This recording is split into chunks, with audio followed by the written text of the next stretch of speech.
बढ़ाए हुए हैं पिछले 90 अरसा से। अभी तक उसका चार्ज नहीं होता था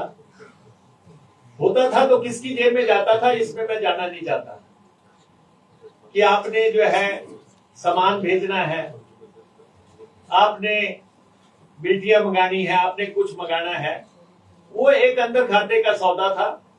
हमने कहा कि जो आदमी एचआरटीसी में ट्रेवल नहीं कर रहा है और अपना सामान भेज रहा है, उससे जो है हम पैसा लेंगे। अब आप बताओ कि यह बात सही है कि नहीं है? जो ट्रेवल ही नहीं कर रहा है, पीछे सामने आया कि एचआरटीसी में जो है लोगों ने कारतूस भेज दिए। अब हमने कहा कि जो लोग सामान भेजते हैं, और एचआरटीसी सबसे एक डिपेंडेबल ऑर्गेनाइजेशन है लगेज को पहुंचाने की, 5-6 घंटे में स्टेशन पे पहुंच जाता है। आपने चंडीगढ़ से चढ़ाया 3 घंटे में आपको मिल गया, आपने यहां से चढ़ाया दिल्ली आपको 6 घंटे में पहुंच मिल गया, आपने जलंधर को दिया, जलंधर से आ गया, जलंधर से कोटखाई मंगाया। इतना डिपेंडेबल साधन है, लेकिन गाड़ी में सामान रख दिया। हमने कहा कि ठीक है, आपने सामान रखा, 40 किलो तक आपका एक टिकट लगेगा अगर आप खुद ट्रेवल नहीं कर रहे हैं और सामान भेज रहे हैं। लोगों ने कहा कि जी ये 40 किलो पे एक टिकट को जो है आप स्लॉट बना दें, क्योंकि लोग कोई अनार की पेटी भेजते हैं, कोई जो है जापानी फल की 5 किलो की पेटी भेजता है। उनका कहना था कि 5 किलो तक का आप 1/4 टिकट लगा दें, 20 किलो तक का आधा टिकट लगा दें, 40 किलो और उससे ऊपर आप एक टिकट लगा दें। अब आप बताओ, जो लोग गाड़ी में सफर ही नहीं कर रहे हैं, क्या उनको टिकट लगना चाहिए कि नहीं लगना चाहिए? या हम सबका जो है उठाते फिर भाई रख दो, इसमें रख दो, है कोई बेली बारस नहीं है। तो उसपे जो है हमारे कुछ नेताओं को बड़ी तकलीफ है। और थर्डली, जो लोग दुकानों का सामान लाते हैं, दुकान का कीजिए, पूरी दुकान का, पहले कहा कि जी लैपटॉप का पैसा लग जाएगा। हमने कहा यार, एक कंधे में भी लटका लो, 2 कंधे में भी लटका लो, जितने लटकाने कोई आपसे नहीं पूछेगा। लेकिन अगर आप 50 लैपटॉप या 100 लैपटॉप की खेप भेजते हो गाड़ी में, तो क्या उसका टिकट नहीं दोगे? पटाखों की दुकानें सजेंगी पूरी की पूरी, और पूरी दुकान एचआरटीसी के ऊपर रख दोगे। इलेक्ट्रॉनिक के सामान खरीदोगे और आप पूरी दहेज का जो है पूरा जो है सोफा और जो है बिस्तरा जो है ऊपर पूरे जो है चारपाई ऊपर लगा दोगे, डबल बेड लगा दोगे, क्या उसका किराया नहीं दोगे? अब उनकी अपनी सोच है, लेकिन हम कहते हैं कि एचआरटीसी सवारियों के लिए। अच्छा, एक और है, सवारी जो खड़ी है, एक बंदे ने अपना टैची रख दिया सीट के ऊपर। हम कहते हैं कि अगर भाई खड़ी सवारी को सीट है, अगर तेरे सीट पे ही टैची रखना तो उसका फिर किराया दे दे, या तो सवारी को बैठने दे। ऐसे लोग टकर जाते हैं लगातार, जो कहते हैं नहीं मैं बैठ गया, मेरा सामान भी सीट पे बैठ गया, लोग खड़े हैं। तो ऐसी प्रैक्टिकल प्रॉब्लम है जब 3200 बसें चलाते हैं। लेकिन हमने सिर्फ इतना किया है कि जो लोग बस में ट्रेवल नहीं करते और सामान को कुरियर की तरह इस्तेमाल करते हैं, और हमें पहले चरण में उससे 1.5 करोड़ रुपए की इनकम हुई है, 1.5 करोड़ रुपए की इनकम हुई है। लेकिन ये पूरी तरह शगुफा है कि महिला चढ़ेगी, उसका पर्स का लग जाएगा। एक तो और भी आगे बढ़ गए, कहते खाली लिफाफा भी मत लेके जाना हाथ में। बिलासपुर से प्रेस कॉन्फ्रेंस कर रहे थे, तो मैं सिर्फ आपके ध्यान में ये बातें लाना चाहता हूँ।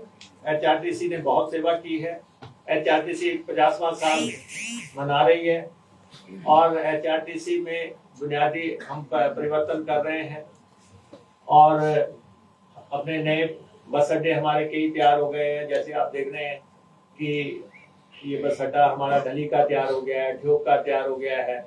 ऐसे बहुत जल्दी इन बस अड्डों का हम उद्घाटन करने जा रहे हैं, और सवारी को बेहतरीन सेवा मिले, ढाबों को लेके जो बार बार शिकायत आ रही है कि वहां पे जो है दिक्कतें हो रही हैं, टॉयलेट्स नहीं है या रेट ठीक नहीं है, मैंने एमडी साहब को कहा है कि इसका पूरा मूल्यांकन करके इस पे भी हम अपनी एचआरटीसी की वेबसाइट पे डाल देंगे कि कौन से अधिकृत हैं, कितना पैसा उनको देना है।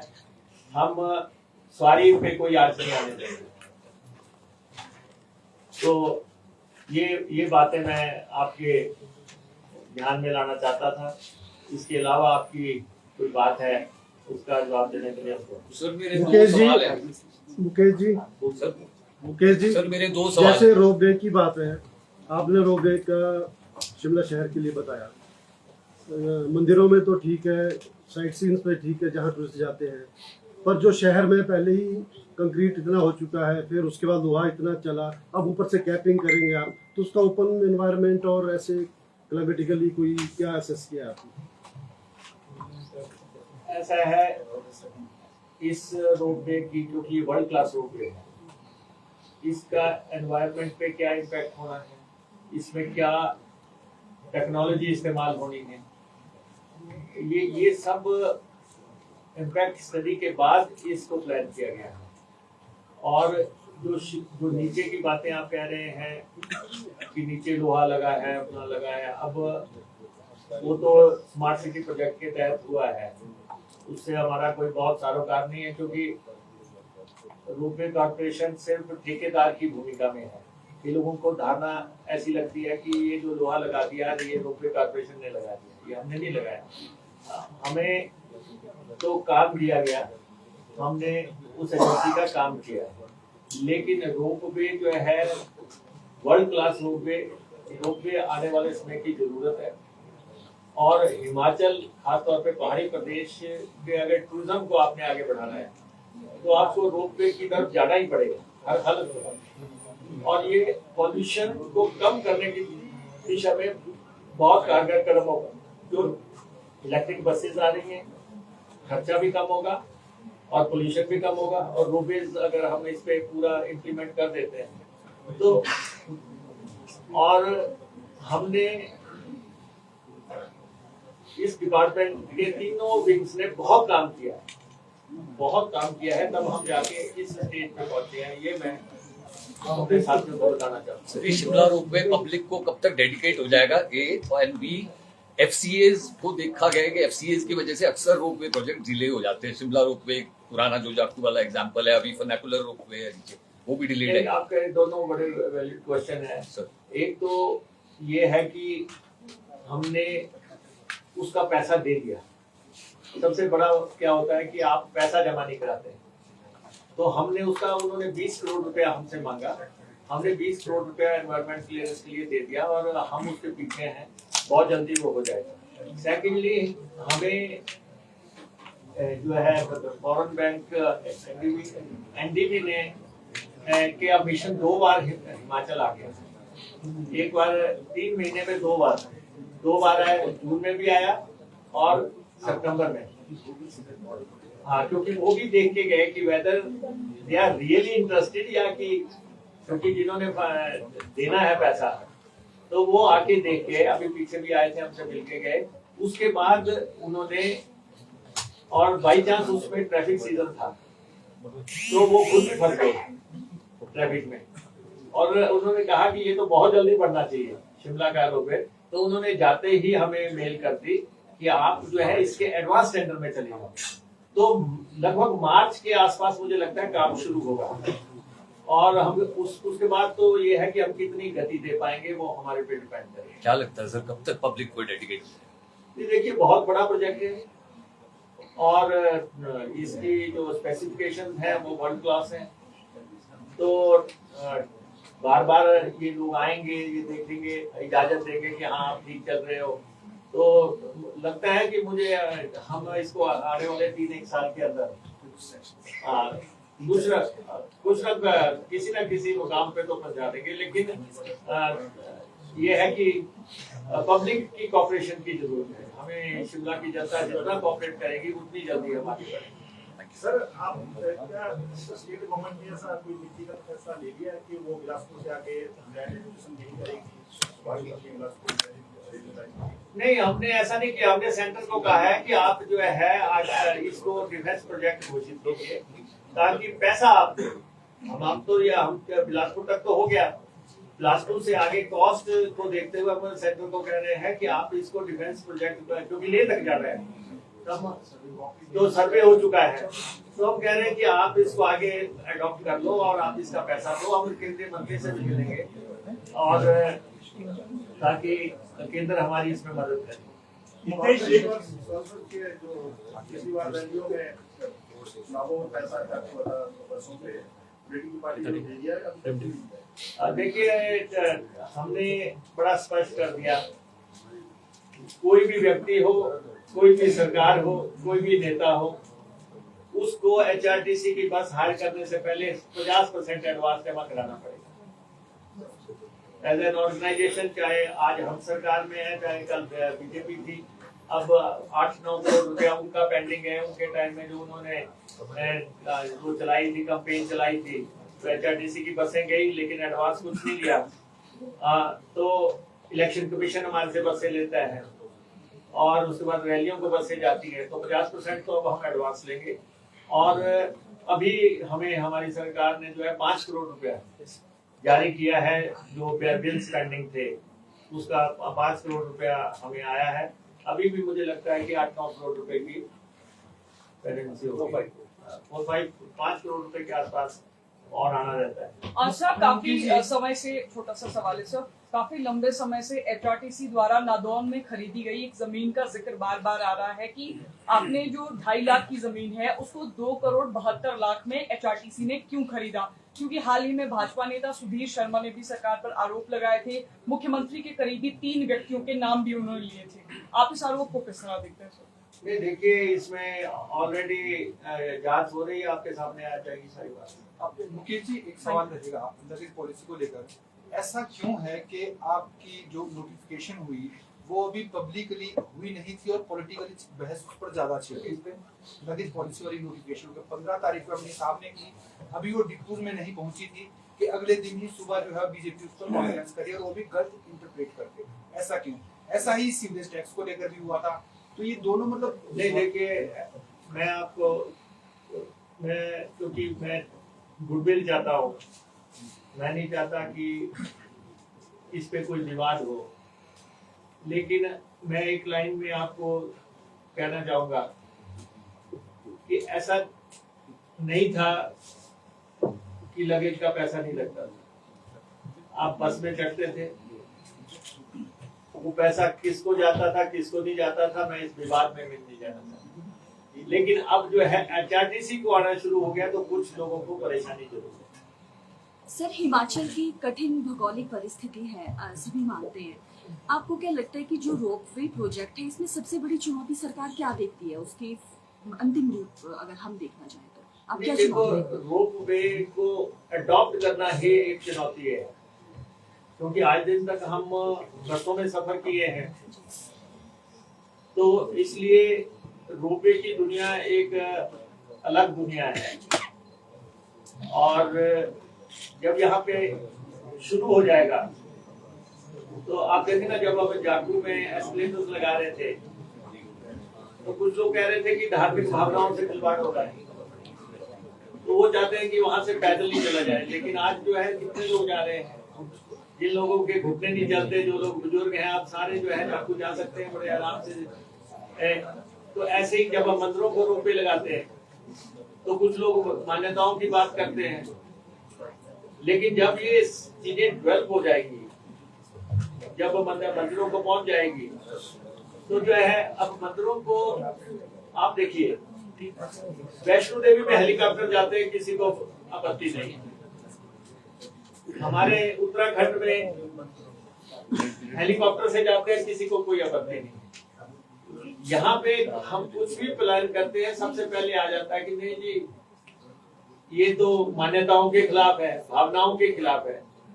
तो इसलिए थोड़ा सा हमें सॉफ्ट करना पड़ रहा है। हम लोगों को साथ लेके चलना चाहते हैं, लेकिन ऐसे लोग भी हैं जो कि चाहते हैं कि या तो प्रोजेक्ट जो है धराशायी हो जाए या प्रोजेक्ट डिले हो जाए। तो इसीलिए मैं प्रेस से सपोर्ट मांगता हूँ आप लोगों से।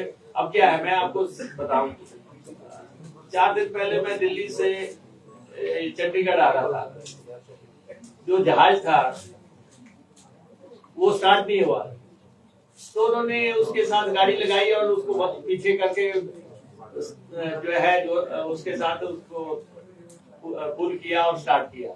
जहाज था वो नया जहाज था।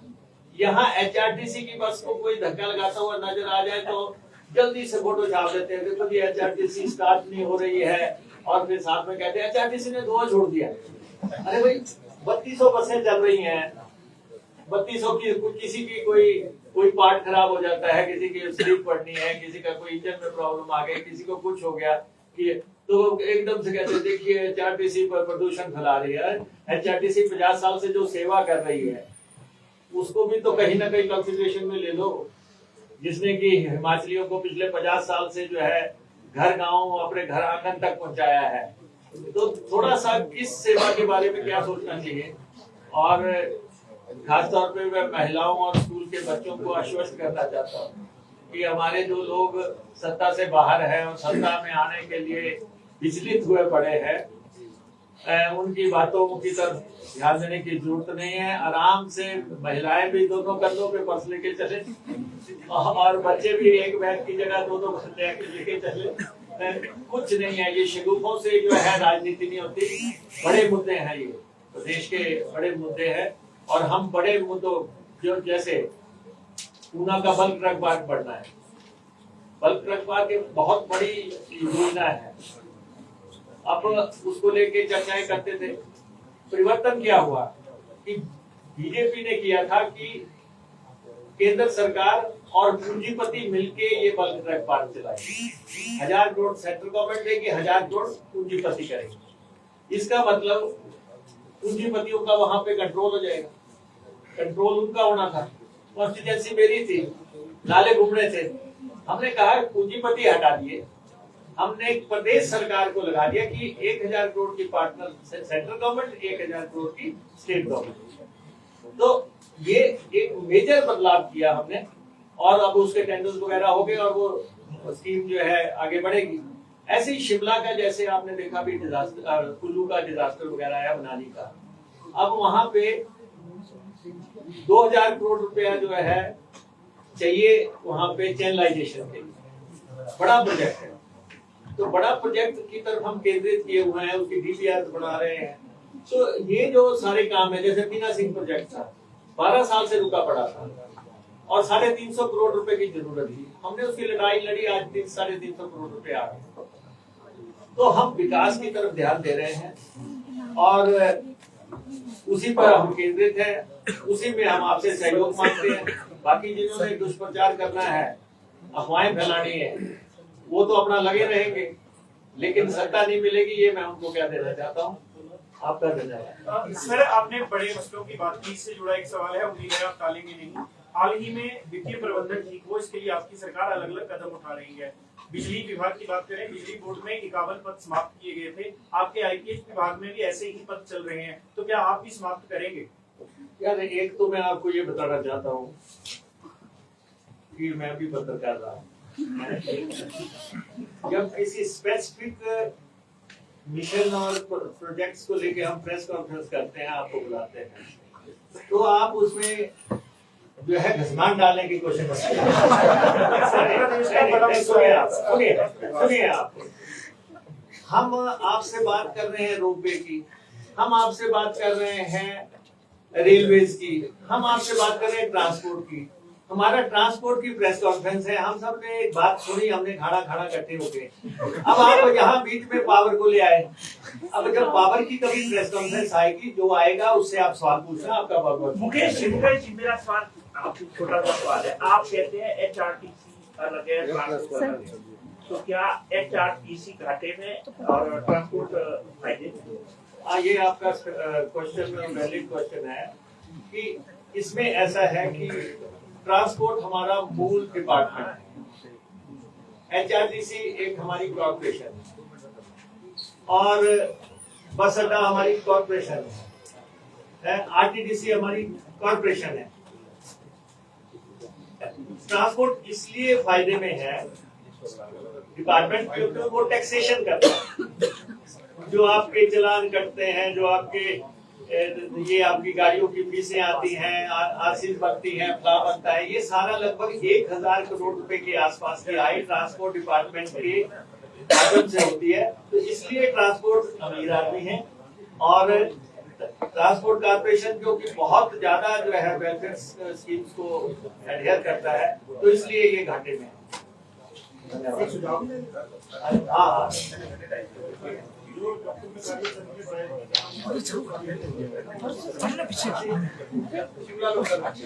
ये देखिए ज्ञान जी, ये जो शिमला में लोकल गाड़ियां चलाते हैं ना, इससे हमें 6 करोड़ रुपए का घाटा हो रहा है, लेकिन फिर भी हम चला रहे हैं, पब्लिक हित में चला रहे हैं। और लेकिन उसमें आप देखो इनोवा चलती हैं, इसमें 6-7 सवारी आती है, और ये भारी भरकम घाटे में, लेकिन हम इसको चलाते हैं क्योंकि शिमला की जनता को सुविधा देती है। सर एक छोटा सा पॉलिटिकल, अभी सरकार को हाफिनिंग हो गई है और आप दिल्ली गए थे, सोनिया जी से आपकी आधा घंटा मिला था, तो आपको बुलाया था कि आप क्या सोनिया जी हमारी नेता है, उसमें मिलते हैं।